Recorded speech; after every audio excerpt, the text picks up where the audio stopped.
კომუნიკაციების მარეგულირებელი კომისიის ხელმძღვანელს ბრალდებებს უყენებს ფრიდონ ინჯია კომუნიკაციების ყოფილმა მინისტრმა ტელეკომპანია მაესტროს ეთერში განაცხადა, რომ ბოლო წლების განმავლობაში საქართველოში სატელეფონო საუბრები ტოტალურად ისმინებოდა ტექნიკურად ამის უზრუნველსაყოფად კი მოლაპარაკებას სატელეფონო კავშირის ოპერატორებთან სამართალდამცველებიან თავად კომისიის თავმჯდომარე აწარმოებდნენ.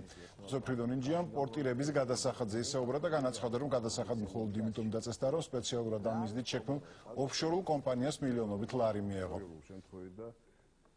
შეიძლება პორტირება გაკეთდა 50 აბონენტის მეტიც არა, მაგრამ იმ პორტირების გადასახადს იხდის მთელი რაც გააჩნია. მაგალითად 2.500.000 მეაღმოყოლობით მაგთის აბონენტი ის იხდის 2.400.000 ნომრის კაბალური ხელშეკრულება. ნომრის პორტირებას. კაბალური ხელშეკრულება. კაბალური ხელშეკრულება და საინტერესო რა არის? შენ შეგეძლო დაგედო ამ ფირმას ან ხელშეკრულებას, შეგეძლო არა.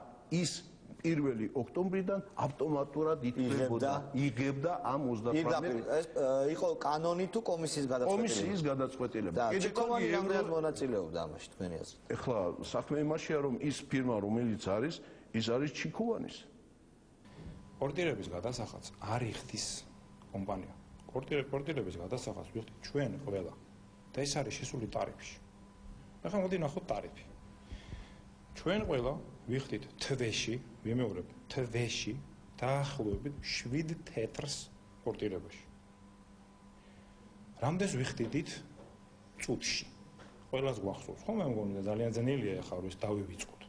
28 თეთრს წუთში. დღეს რამდენს ვიხდით? საშუალოდ 10 თეთრს. ცოტა სხვაობა არის რა მე მგონი. ამის უარყოფა მე მგონი ძალიან რთულია რა. ამაში პორტირება ძალიან მნიშვნელოვანი როლი ითამაშა. სოფლიოში არ არსებობს ოპერატორი, რომელიც პორტირებით იყოს მაყოფილი. არ არსებობს ეგეთი ოპერატორი. და სოფლიოში ყველას ურჩევნია, რომ იყოს მონოპოლია ან დუოპოლია. ეს არის ჩვეულებრივი ამბავი ხა. არც ერთ ბიზნესმენს კონკურენცია არ უყვარს. რეალურად ეს ისეა. ამიტომ არსებობს სახელმწიფო, არსებობს მარეგულირებელი ორგანოები, რომ ზუსტად კონკურენცია იყოს. პორტირება კონკურენციისთვის არის უპირველესი წამალი, ესე ვთქვათ. ვისი კომპანია და რა არის ხა ამ სისულელებზე პასუხის გასამართად ნამდვილად არ ვაპირებ რა. ერთ ვიტყვი პორტირება გამარჯვებული გამოვლინდა კონკურსით. იყო 3 მონაწილე და არა ერთი როგორც ბატონი ინჯი ამბობს.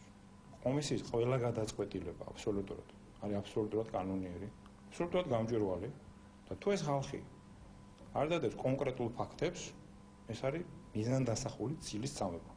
როგორც ჩანს რაღაც გარკვეულ ჯგუფს არ სურს რომ მოიყო კომისიის თავმჯდომარე.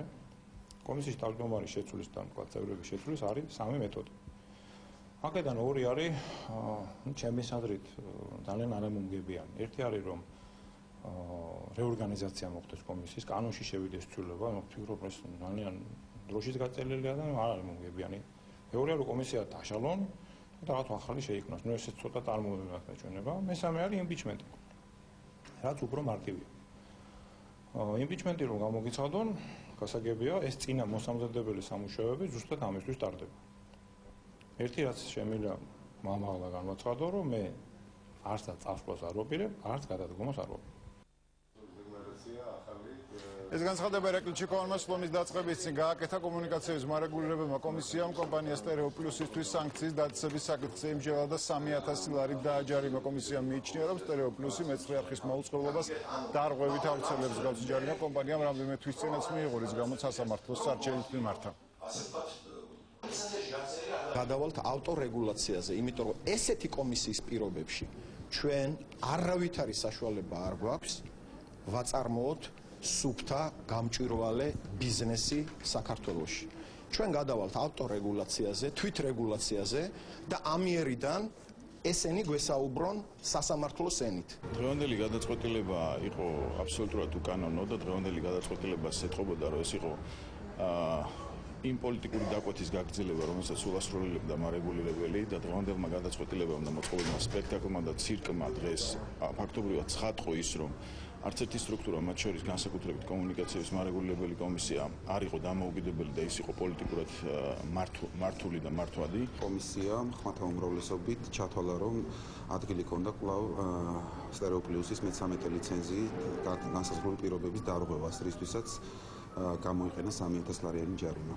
გადარღვევაზე საუბარი კიდევ ერთხელ ხუთას ზედავების სტერეოტიპი. დარღვევის შინაარსი გახლავთ შემდეგი კომისია მიიჩნია რომ სტერეოპლუსი ამ შემთხვევაში ამ ლიცენზიით განსაზღვრულ სიხშირეებს იყენებს არადანიშნულებისამებრ.